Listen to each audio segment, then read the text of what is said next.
One thing that I felt was challenging was the number of girls that were dropping out of school because of early pregnancies. So we started a project, a hostel for girls, so that these girls can be staying in the hostel, be taken care of by the matron, rather than staying in the village and taken advantage of by men. This is the Sancta Maria Students' Dormitory. It's a dormitory for the girls. Basically, it was built so that we can accommodate the girls away from the village, those who come from far distant places. By doing that, we'll safeguard them in terms of security. That way they don't have to worry about food and they don't have to worry about accommodation, and they can go to school easily. And hopefully we'll have some girls who graduate and do something in the community. There will be 3 beds in each room, and the beds are bunker beds, which means there will be about 6 girls in each room. At the far end of the dormitory, we've got showers and we've got toilets for them and a kitchen for them. And there will be also another kitchen facility for them outside for cooking. The parish has basically built this through Oblate funding and also through some funding that they raised on their own locally. They dug the stones, they dug the sand, they also crushed the stones the right sizes, but also the Oblates contributed quite a lot of money to get the building to the stage where we are at. Empowerment of the people is one of our ministries. We can't just preach the gospel and then without really getting to the ground of the needs that the people need.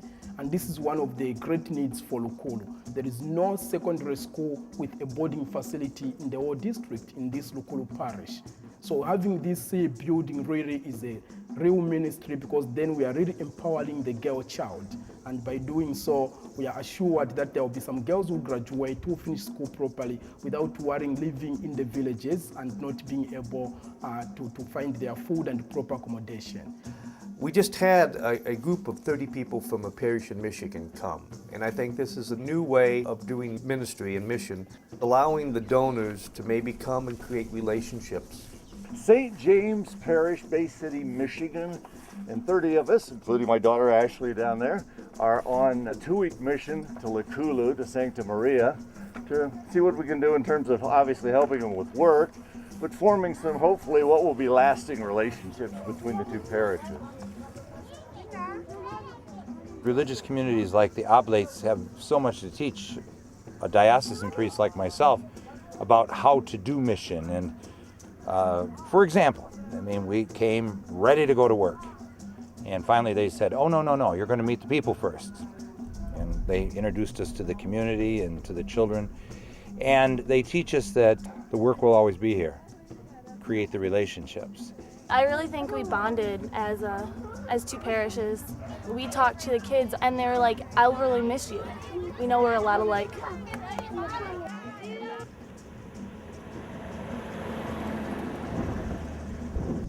I've been a builder in the United States for 22 years. When we decided to have a mission trip, I signed up to be in charge of the projects. I emailed back and forth with Father Kennedy and Father Chambers to find out what projects they needed, what they needed done. We've wired $15,000 in cash here to the mission. And the Oblates are going to provide all the materials to put in concrete floor, rebuild the huts of the elderly, and then give the village the materials to enable them to come in and rebuild the homes for the people of their own village. How does one live one's faith? If it's just about throwing money and not understanding, but if you actually start to understand the people that you are dealing with, you start to see them as living beings with dignity. It's not just about doing for others, but sometimes it's allowing others to do for us too. I can't say enough about how grateful we are to the Oblate community for taking on a bunch of rookies when it comes to missionary work. We're very grateful.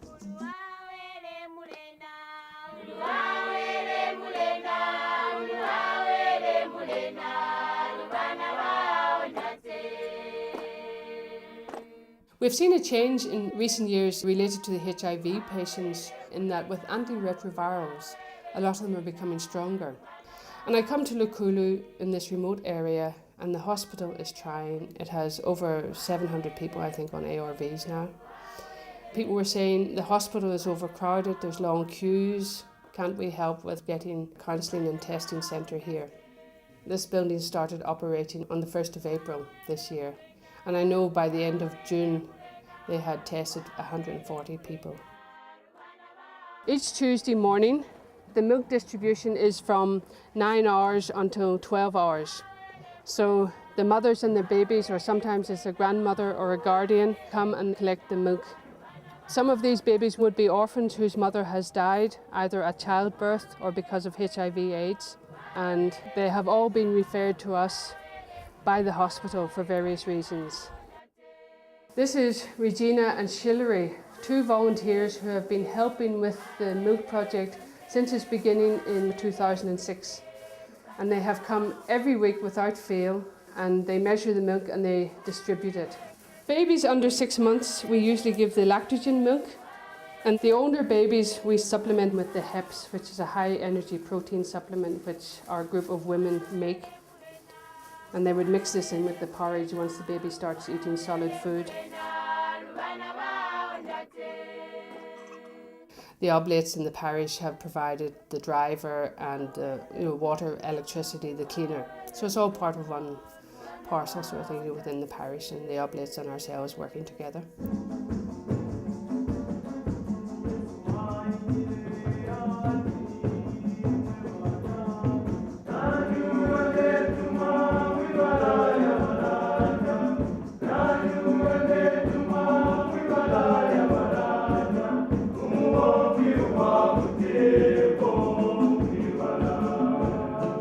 Kalabo, 3/4 of the year, it's cut off because of the floods. They have the main mission here, and we have these smaller churches which surround the mission. So we call them outstations because we go out from the main mission to go and attend to them. And Kalabo, we have 65 outstations. Some are very far, some are quite near. And when we go there, we celebrate, of course, Mass, and then we teach about the sacraments. Most of the people, they don't know much about the sacraments. We have the New Apostolic Church, which is quite strong in this place. So some of them were challenged by the other churches. So we give them time to ask questions that concern their faith. So we take the whole day sometimes with the people out there, and then we let them know about their faith. Visiting these outstations, which are very far, some of them is very difficult. Some we visit them once in a month.